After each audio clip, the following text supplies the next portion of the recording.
Hi guys, welcome back to my channel. So இன்றைக்கி நம்ம பார்த்திங்கன்னா மட்டன் பிரியாணி எப்படி செய்யணும்னு சொல்லிட்டு இதுக்கு வந்துட்டு நான் 1/2 kg மட்டன் ஃப்ரெஷ் டூ ஹோம்லேருந்து ஆர்டர் பண்ணியிருந்தேன். இப்போ இதை நல்லா வாஷ் பண்ணிக்கலாம். வாஷ் பண்ணதுக்கப்புறமா இதை நான் வந்துட்டு தனியாக வந்துட்டு பாயில் பண்ண போகிறேன். ஸோ பிகாஸ் இது சீக்கிரமாக வேகாது.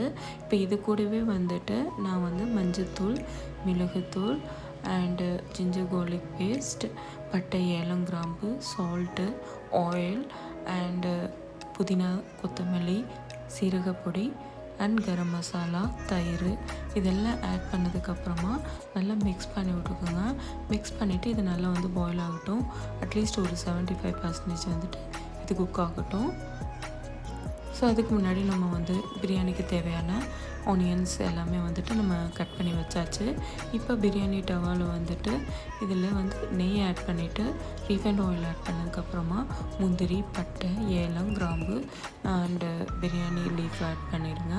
ஸோ இது கூடவே வந்துட்டு ஆனியன் நீலவாக்கில் ஸ்லைஸ் பண்ணதை ஆனியன் ஆட் பண்ணதுக்கப்புறமா இது நல்லா வந்துட்டு நீங்கள் ஃப்ரை பண்ணிடுங்க.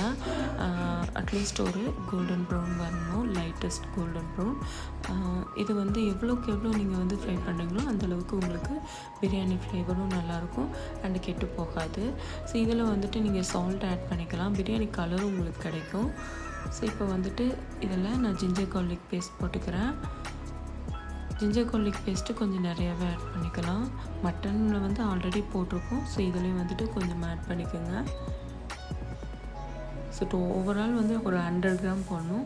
இப்போ வந்துட்டு நம்ம க்ரீன் சில்லி ஆட் பண்ணிவிட்டு அது கூடவே வந்துட்டு சில்லி பவுடரும் ஆட் பண்ணிக்குவோம். இதை நல்லா வந்து வதங்கட்டும். ஸோ இதிலே சில்லி பவுடர் ஆட் பண்ணும்போது உங்களுக்கு கலர் கிடைக்கும். அண்ட் தென் கொத்தமல்லி, புதினா இது எல்லாமே ஆட் பண்ணிவிட்டு இது நல்லா வந்து வதக்கிக்கோங்க. இப்போ வந்துட்டு இதில் வந்து டொமேட்டோ ஆட் பண்ணிக்கலாம். ஸோ இதையும் வந்துட்டு நல்லா வந்து ஃப்ரை பண்ணிக்கோங்க. எண்ணெய் தனியாக, மசாலா தனியாக பிரியணும், அந்தளவுக்கு வதக்கணும். ஸோ இது கூடவே வந்துட்டு நம்ம கடைசியாக வந்து கரம் மசாலா ஆட் பண்ணிக்கலாம். இப்போ வந்து நம்ம குக் பண்ணி வச்சுருந்த மட்டனே ஆட் பண்ணிவிட்டு நல்லா வந்துட்டு இதை வந்து இன்னொரு முறை மிக்ஸ் பண்ணி விட்டுருங்க. இப்போ கூடவே வந்துட்டு தயிரும் ஆட் பண்ணிக்கலாம். தயிர் ரொம்ப சேர்க்க வேண்டாம். இது அளவுக்கு எவ்வளோ தேவையோ அந்தளவுக்கு 50 ml இருந்தால் போதும். ஸோ இப்போ இதை நம்ம க்ளோஸ் பண்ணி வச்சிடலாம். அதுக்கு முன்னாடி ரைஸ் வந்துட்டு நான் வந்து கழுவிட்டு அதை நான் ஊற வச்சுருந்தேன். ஸோ இப்போ இதில் இருந்து நான் ரைஸ் ஆட் பண்ணிக்கிறதுக்கு முன்னாடி தண்ணி வந்து விட்டுறலாம். நான் 1.25 டம்ளர் தண்ணி ஆட் பண்ண போகிறேன். இது வந்து பாசுமதி ரைஸ் தான், இந்தியா கேட் ரைஸ். ஸோ அதுக்கு முன்னாடி நான் லெமன் வந்து இதில் வந்து ஸ்ப்ரிங்கிள் பண்ணிக்கலாம். இது ஸ்குவீஸ் பண்ணதுக்கப்புறமா நீங்கள் வந்து சால்ட் வந்துட்டு கொஞ்சம் ஆட் பண்ணிக்கோங்க கரெக்டாக. இப்போ தண்ணி கரெக்டான அளவு எடுத்துகிட்டு 1.25 டம்ளர் சொன்னேன், ஒரு 1 கப் பாஸ்மதி ரைஸ்க்கு. ஸோ அதே கப்லேயே நீங்கள் ஆட் பண்ணிக்கணும்.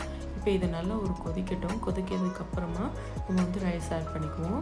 ஸோ இப்போ வந்து கொதிச்சிருச்சு. நான் ரைஸ் ஆட் பண்ணிக்கிட்டு இதையும் நல்லா மிக்ஸ் பண்ணி விட்டுறேன். உங்களுக்கு கலர் பார்த்தாவே தெரியும், எண்ணெயும் நல்லா பிரிஞ்சு வந்திருக்கும்.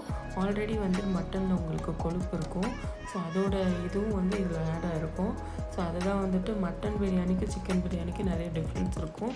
அதோட டேஸ்ட்டு இதோட டேஸ்ட்டும் டோட்டலாக டிஃப்ரெண்ட் இருக்குது. ஸோ இப்போ வந்து நம்ம க்ளோஸ் பண்ணி வச்சுட்டு ஒரு 8 மினிட்ஸ்க்கு அப்புறமா பார்க்கலாம். பாருங்கள், இந்த அளவுக்கு வந்துட்டு உங்களுக்கு குக் ஆயிரும்.